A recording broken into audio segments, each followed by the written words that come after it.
Kaibigan ko yan. Namamulasi, namumulot ng basura. Bibinta niya. Tapos nagigib siya. Dati malakas pa tumulak yan. Malakas pa tumulak ng kanyang padyak. Ngayon, nagpapadyak pa dati yan.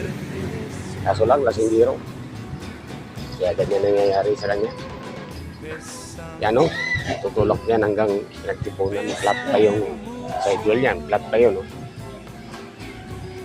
Ilang oras yan na tutulog yan. May pahinga siya. Yan. Yan siya o. Harap ka dito. Marap ka nga. Ayan. Hi. Hi ka. Hi. Hi, hi.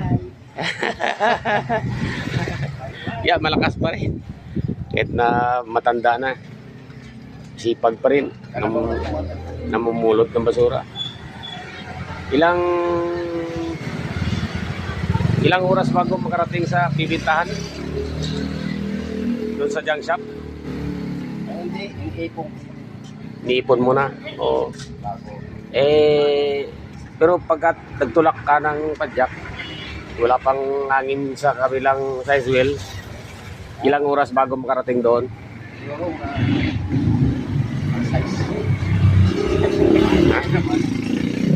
Mga ilang oras? 4 oras. Grabe guys. Ayan o. Tinan mo yan. Dati, tuwid na tuwid yan. Abusado kasi. Lasing ng lasing ito yung araw.